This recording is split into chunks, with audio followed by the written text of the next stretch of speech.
മുട്ട വെച്ചിട്ട് വളരെ ഈസി ആയിട്ട് ഉണ്ടാക്കിയെടുക്കാൻ പറ്റിയിട്ടുള്ള ഒരു അടിപൊളി ഐറ്റമാണ് കേട്ടോ ഇന്ന് ഷെയർ ചെയ്യുന്നത്. അപ്പോൾ അതിനായിട്ട് ഞാനിവിടെ 2 മുട്ടയാണ് എടുത്തിട്ടുള്ളത്. ഇനി നമുക്കിതൊരു ബൗളിലേക്ക് പൊട്ടിച്ചൊഴിക്കാം. ഇനി നമുക്കിതിലേക്ക് പാകത്തിനുള്ള ഉപ്പും 1/2 ടീസ്പൂൺ മുളക് പൊടിയും കൂടെ ചേർത്ത് കൊടുത്തിട്ട് ഇതുപോലെ നന്നായിട്ടൊന്ന് മിക്സ് ചെയ്ത് കൊടുക്കാം.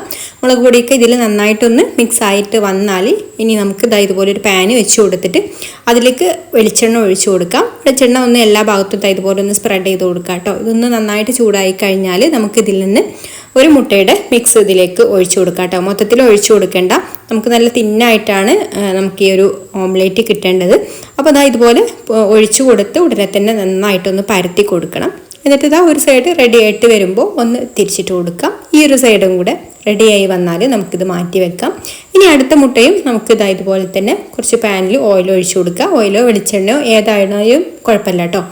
അപ്പോൾ ഞാനിവിടെ വെളിച്ചെണ്ണയാണ് എടുത്തിട്ടുള്ളത്. എന്നിട്ട് ബാക്കിയുള്ള മുട്ടയും ഇതുപോലെ തന്നെ നമുക്ക് ഒഴിച്ചു കൊടുത്തിട്ട് പെട്ടെന്ന് തന്നെ ചുറ്റിച്ചിട്ട് കനം കുറച്ചിട്ട് വേണം ചുറ്റിച്ചെടുക്കാൻ വേണ്ടിയിട്ട്. ചുറ്റിച്ചെടുത്തിട്ട് ഇതുപോലെ ഒരു സൈഡ് റെഡി ആകുമ്പോൾ തിരിച്ചിട്ട് കൊടുത്തിട്ട് ഇതുപോലെ ഫ്രൈ ചെയ്തെടുക്കാം. അപ്പോൾ നിങ്ങൾക്ക് എത്ര മുട്ടയാണോ വേണ്ടത് അത്രയും മുട്ട ഇതുപോലെ 3 4 ഒക്കെ എടുക്കാം കേട്ടോ.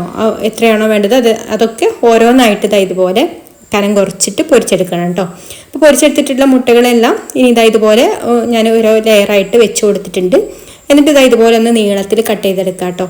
നമ്മൾ നൂഡിൽസിൻ്റെ ഒക്കെ ആ ഒരു ഷേപ്പിൽ കട്ട് ചെയ്തെടുക്കാം.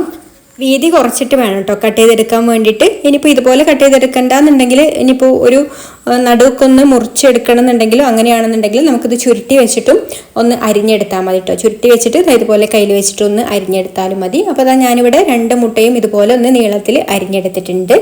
ഇനി നമ്മൾ ഇതുപോലെ ഒരു പാന്, നമ്മൾ മുട്ട പൊരിച്ചിട്ടുള്ള ഒരു പാൻ തന്നെയാണ്, കഴുകിയിട്ടൊന്നുമില്ല. അപ്പോൾ അത് സ്റ്റൗവിൽ വെച്ച് കൊടുത്തിട്ടുണ്ട്. ഇതിലേക്ക് നമുക്ക് 1.5 ടീസ്പൂൺ വെളിച്ചെണ്ണ ഒഴിച്ചു കൊടുക്കാം. വെളിച്ചെണ്ണയോ ഓയിലോ ഏതായാലും കുഴപ്പമില്ല കേട്ടോ. വെളിച്ചെണ്ണയുടെ ആ ഒരു ഫ്ലേവർ വേണ്ടാന്നുണ്ടെങ്കിൽ നിങ്ങൾക്ക് സൺഫ്ലവർ ഓയിൽ എടുക്കാം. എന്നിട്ട് ഇതിലേക്ക് 1 ടീസ്പൂൺ ചെറുതായിട്ട് അരിഞ്ഞിട്ടുള്ള വെളുത്തുള്ളി ചേർത്ത് കൊടുക്കാം. വെളുത്തുള്ളി ചേർത്ത് കൊടുത്തിട്ട് ഒന്ന് വഴറ്റിയെടുക്കണം. ഒരു വെളുത്തുള്ളിയുടെ പച്ചമണമൊക്കെ ഒന്ന് മാറി വന്നതിന് ശേഷം നമുക്കിതിലേക്ക് 1 ടേബിൾ സ്പൂണ് ടൊമാറ്റോ സോസും 1.5 ടീസ്പൂണ് ഗ്രീൻ ചില്ലി സോസും 1 ടീസ്പൂണ് സോയാ സോസും കൂടി ചേർത്ത് കൊടുക്കാം. അപ്പോൾ ഈ ഒരു സോസുകളൊക്കെ നിങ്ങളുടെ ഫ്ലേവറിനനുസരിച്ചിട്ട് ചേർത്ത് കൊടുക്കാം കേട്ടോ. നമുക്ക് ഇനി ഇതിലേക്ക് പെട്ടെന്ന് തന്നെ നമ്മൾ മുട്ട ഉണ്ടല്ലോ, നമ്മൾ കട്ട് ചെയ്ത് വെച്ചിട്ടുള്ള മുട്ട, അതും കൂടി ചേർത്ത് കൊടുത്തിട്ട് മിക്സ് ചെയ്ത് കൊടുക്കാം. മിക്സ് ചെയ്ത് കൊടുത്തിട്ട് നിങ്ങൾക്ക് സോസ് കുറച്ചും കൂടെ വേണമെന്നുണ്ടെങ്കിൽ ഈ ഒരു സമയത്ത് ചേർത്ത് കൊടുത്താലും മതി. അപ്പോൾ നമുക്ക് എത്രത്തോളമാണോ വേണ്ടത് അതിനനുസരിച്ചിട്ട് സോസൊക്കെ ചേർത്ത് കൊടുത്തിട്ട് നന്നായിട്ടൊന്ന് മിക്സ് ചെയ്ത് കൊടുത്താൽ നമ്മുടെ അടിപൊളിയായിട്ടുള്ള ഐറ്റം റെഡിയായി.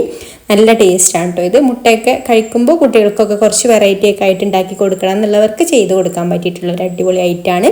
വീഡിയോ ഇഷ്ടമായിട്ടുണ്ടെങ്കിൽ ലൈക്ക് ചെയ്യാനും പേജ് ഫോളോ ചെയ്യാനും മറക്കല്ലേ. താങ്ക്